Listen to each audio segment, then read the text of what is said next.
प्रस्तावना। यह पुस्तक क्यों और कैसे लिखी गई?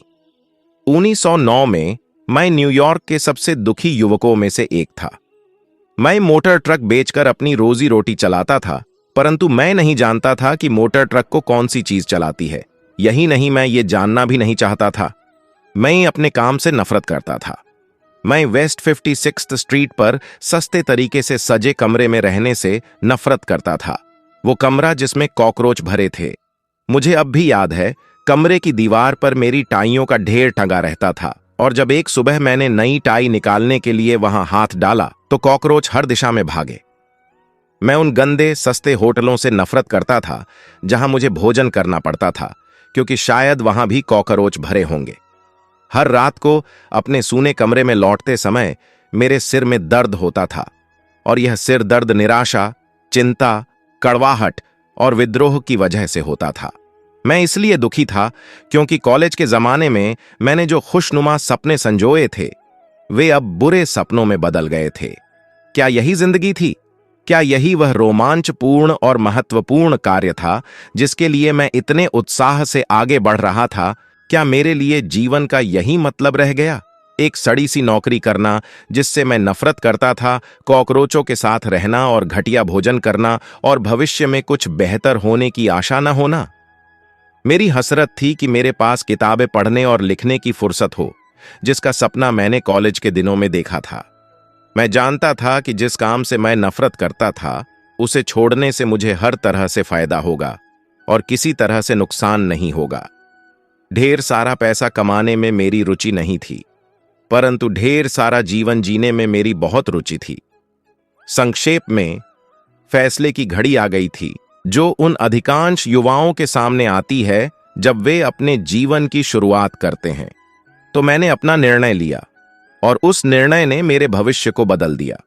इससे मेरी बाकी जिंदगी इतनी ज्यादा खुशहाल और सुखद हो गई जितनी मैंने सपने में भी कल्पना नहीं की थी। मेरा निर्णय यह था, मैं अपना वह काम छोड़ दूंगा जिससे मैं नफरत करता था। और चूंकि मैंने 4 साल तक वॉरेंसबर्ग, मिसूरी के स्टेट टीचर्स कॉलेज में टीचिंग का प्रशिक्षण लिया था, इसलिए मैं नाइट क्लास में वयस्कों की कक्षाओं को पढ़ाकर अपनी रोजी रोटी चलाऊंगा। इस तरह मुझे दिन भर का खाली समय मिल सकता था, जिसमें मैं किताबें पढ़ सकता था, लेक्चर तैयार कर सकता था और उपन्यास तथा कहानियां लिख सकता था। मैं चाहता था कि जिंदा रहने के लिए लिखूं और लिखने के लिए जिंदा रहूं, परंतु मैं वयस्कों को रात में कौन सा विषय पढ़ाऊंगा? जब मैंने अपने पिछले जीवन की तरफ देखा तो पाया कि कॉलेज में पढ़ाए जाने वाले किसी भी विषय से मुझे जिंदगी में कोई खास मदद नहीं मिली थी, परंतु लोगों के सामने बोलने की कला बिजनेस और जिंदगी में मेरे बहुत काम आई थी। क्यों? क्योंकि इससे मेरी हिचक खत्म हुई और मेरी हीन भावना भी। मुझमें लोगों से बात करने की हिम्मत आ गई और मेरा आत्मविश्वास भी बढ़ गया। इसने मेरे सामने यह भी स्पष्ट किया कि वही आदमी लीडर बनता है जो लोगों के सामने खड़े होकर अपनी बात को प्रभावी ढंग से कह सकता है। मैंने कोलंबिया यूनिवर्सिटी और न्यूयॉर्क यूनिवर्सिटी दोनों जगह रात्रिकालीन पाठ्यक्रमों में पब्लिक स्पीकिंग सिखाने के पद के लिए आवेदन दिया, परंतु इन विश्वविद्यालयों ने फैसला किया कि वे मेरी मदद के बिना ही अपना संघर्ष जारी रख सकते हैं।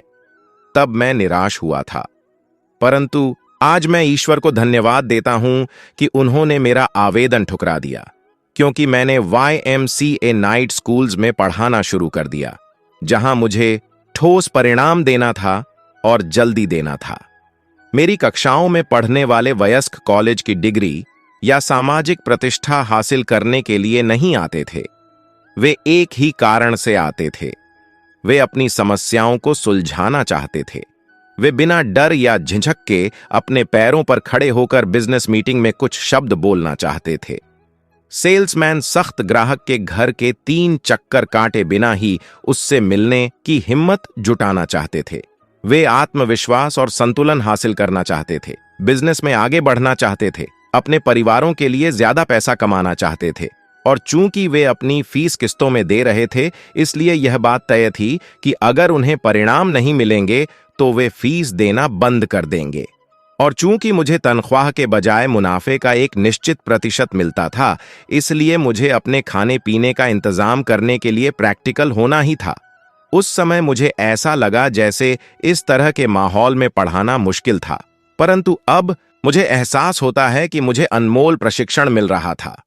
मुझे अपने विद्यार्थियों को प्रेरित करना था, उन्हें अपनी समस्याएं सुलझाने का रास्ता दिखाना था, हर सत्र को इतना प्रेरक बनाना था ताकि वे अगले दिन भी आना चाहें। यह रोमांचक काम था। मुझे इसमें बहुत मजा आया। मैं यह देखकर हैरान हो गया कि इन बिजनेसमैनों ने कितनी जल्दी आत्मविश्वास हासिल कर लिया और इसके परिणाम स्वरूप उन्हें जल्दी ही प्रमोशन मिले तथा उनकी तनख्वाह भी बढ़ी। क्लासें मेरी सबसे आशावादी उम्मीदों से ज्यादा सफल हो रही थीं। 3 सत्र के बाद YMCA, जिसने शुरुआत में मुझे एक रात के लेक्चर के बदले में $5 देने से इनकार कर दिया था, अब मुझे प्रतिशत के आधार पर एक रात के $30 दे रहा था। पहले तो मैं सिर्फ पब्लिक स्पीकिंग सिखाता था, परंतु कई साल बाद मुझे यह समझ में आया कि इन वयस्कों को दोस्त बनाने और लोगों को प्रभावित करने की कला सीखने की भी जरूरत थी। चूंकि मुझे मानवीय संबंधों पर एक भी पूर्ण पाठ्य पुस्तक नहीं मिली, इसलिए मैंने खुद ही उसे लिखा। यह लिखी गई नहीं, यह सामान्य तरीके से नहीं लिखी गई। यह इन कक्षाओं में वयस्कों के अनुभवों से बढ़ी और विकसित हुई। मैंने इसका नाम रखा how to win friends and influence people. चूंकि इसे सिर्फ मेरी वयस्क कक्षाओं की पाठ्य पुस्तक के रूप में लिखा गया था और चूंकि मेरी लिखी 4 अन्य पुस्तकों के नाम किसी ने नहीं सुने थे, इसीलिए मुझे सपने में भी उम्मीद नहीं थी कि यह ज्यादा बिकेगी। शायद मैं सबसे हैरान जीवित लेखकों में से एक हूं। साल गुजरते गए और मैंने महसूस किया कि इन वयस्कों के सामने एक और बहुत बड़ी समस्या है, चिंता। मेरे ज्यादातर विद्यार्थी बिजनेसमैन थे, एग्जीक्यूटिव, सेल्समैन, इंजीनियर, अकाउंटेंट आदि। वे सभी व्यवसायों और वर्गों के थे और उनमें से ज्यादातर के सामने समस्याएं थीं। मेरी क्लासों में महिलाएं भी थीं, बिजनेस वुमेन भी और घरेलू महिलाएं भी। उनके सामने भी समस्याएं थीं। जाहिर था मुझे इस विषय पर भी एक पाठ्य पुस्तक की जरूरत थी कि चिंता को कैसे जीता जाए। इसलिए एक बार फिर मैंने पाठ्य पुस्तक की तलाश की। मैं 5th एवेन्यू और 42nd स्ट्रीट पर न्यूयॉर्क की बड़ी पब्लिक लाइब्रेरी में गया और मुझे यह जानकर हैरानी हुई कि वहां चिंता शीर्षक पर सिर्फ 22 पुस्तकें ही थीं। मजेदार बात यह थी कि वहां कीड़े शीर्षक पर 189 पुस्तकें थीं।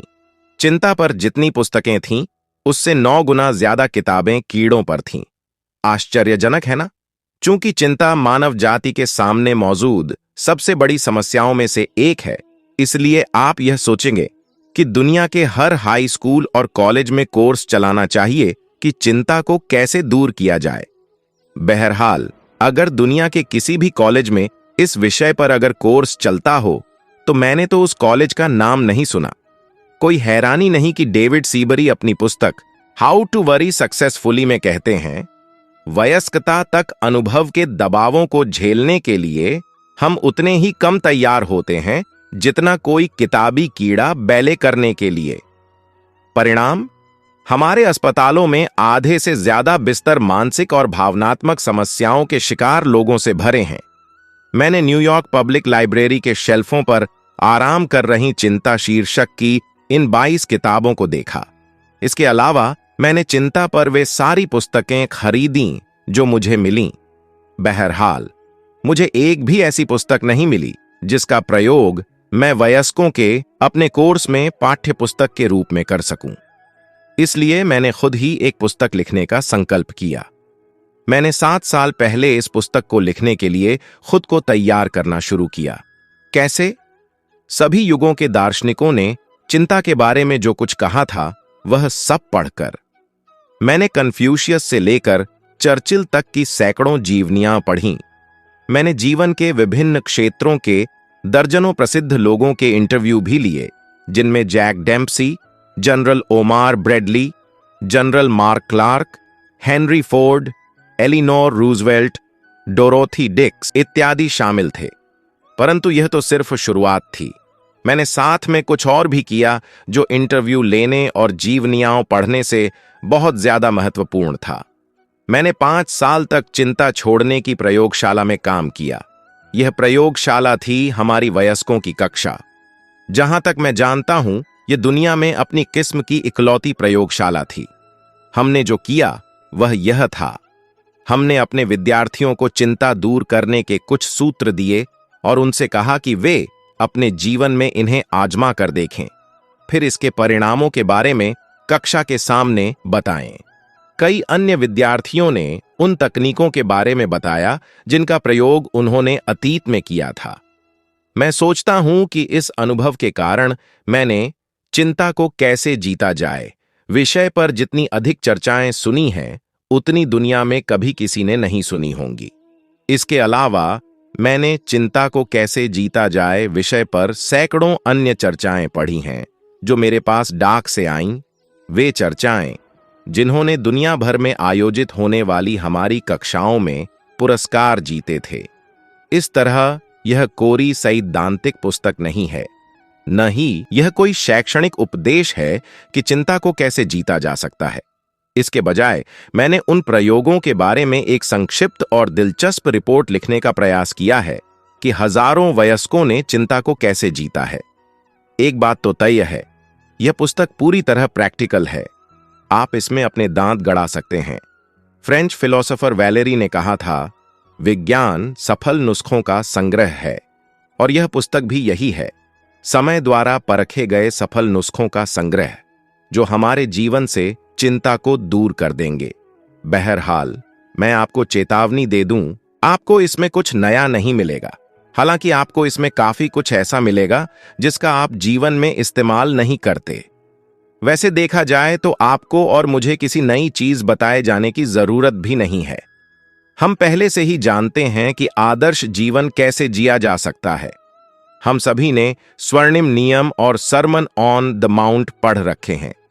इस पुस्तक का लक्ष्य है प्राचीन और मूलभूत सच्चाइयों को फिर से बताना, उन्हें रेखांकित करना, प्रस्तुत करना और सम्मान देना, और इसका लक्ष्य है आपके पैर पर कसकर प्रहार करना ताकि इन्हें अपने जीवन में उतारने के लिए आप कुछ करें।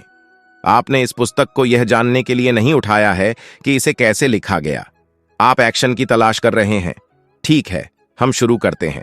कृपया इस पुस्तक के खंड 1 और 2 पढ़ लें। अगर उस समय तक आपको यह न लगे कि चिंता छोड़ने और सुख से जीने के लिए आप में नई शक्ति और प्रेरणा जाग गई है, तो इस पुस्तक को दूर फेंक दें। यह आपके काम की नहीं है। Dale Carnegie.